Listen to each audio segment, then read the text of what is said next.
পীরগঞ্জের বিষ্ণুপুর গ্রামে এক শিশু শৈশব থেকে কৈশোর, কৈশোর থেকে যৌবন, যৌবনের উন্মাদনায় সে আকৃষ্ট হয়ে যায় আমাদের বাংলাদেশি সংস্কৃতির উপরে, এবং সেই সংস্কৃতির একটি অবিচ্ছেদ্য এবং খুবই খুবই একটা শক্তিশালী যন্ত্র বলা চলে।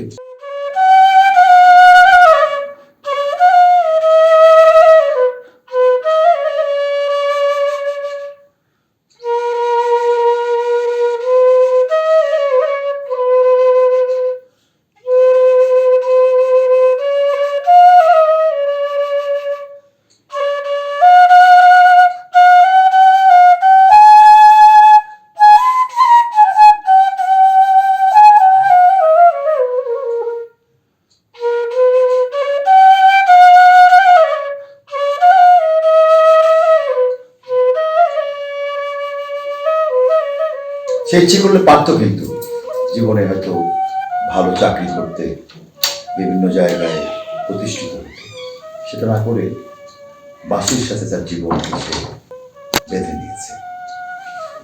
সে আর কেউ নয়, আজকে আমার সামনে বসে আছে এই সেই সময়ের তরতাজা যুবক আব্দুল আলিম। আলিম আমাদের খুবই প্রিয় মানুষ।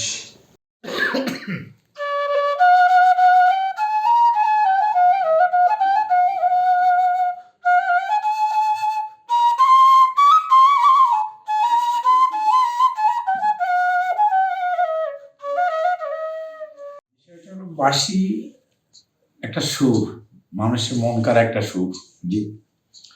তো এই সুরটা আমার হৃদয়কে তখন থেকে ছোটবেলা থেকে আন্দোলিত করে, এবং সেই জন্যই বাঁশিটাকে আমি অন্যান্য ইনস্ট্রুমেন্ট এসছে, অন্যান্য যেমন দোতরাও, যদিও বা একটার সাথে একটা সম্পৃক্ততা আছে, কিন্তু বাঁশির ফ্রিকুয়েন্সি, বাঁশির যে ফ্লেভার, বাঁশির যে সুর, এটা মানুষের হৃদয়ে যেভাবে আঘাত হানতে পারে, যেভাবে গ্রহণ করতে পারে, এইটা আর কেউ পারে না। আর সেই সূত্রেই তখন থেকে আমার এই বাঁশি প্র্যাকটিস করা। মানে তুমি মানুষের হৃদয়ে ঢুকতে চেয়েছো এই সুর আর কি। হ্যাঁ, তো আমাদের হৃদয়ে কিন্তু আসলে তুমি ঢুকেও গেছো, এবং এদেশের অজস্র শ্রোতাদের মাঝে তোমার কিন্তু নাম এবং তোমার সুর কিন্তু ঢুকে গেছে।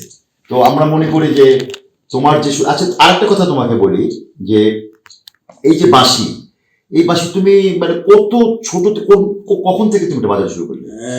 আমি ঠিক যখন প্রাইমারিতে পড়ি তখন থেকে আমি দেখেছি যে আমার এক বড় ভাই, ওরা ওই তখন, বড় ভাইয়ের নাম কি? ওর নাম শামসুল ইসলাম। শামসুল ইসলাম। ওরা ওই একসময় গোয়াল ঘরে গরু মানে করতো আর কি, ওটা কি বলা হয়, পাহারা দিত আর কি, চৌকি ফেলা গোয়ালের ভিতরে, ওইখানে চুরি টুরি না হয় সেই জন্য। তো ওইখানে একটা বাঁশি ছিল তখন, প্রথম জীবনে আমার যেটা ধরা আর কি। তো ওটা ফু দিলে একটু বাজতো। তো ওরাও বাজাইতে পারতো না, কিন্তু ওদের শখ ছিল যে এটা একটু বাজায়, কিন্তু পারতো না। এক সময় আমি ওই বাঁশিটি একটু প্র্যাকটিস করতাম, ফু দেওয়ার চেষ্টা করতাম, কেন জানি তখন থেকে আমার ভিতরে এই ইন্সপিরেট।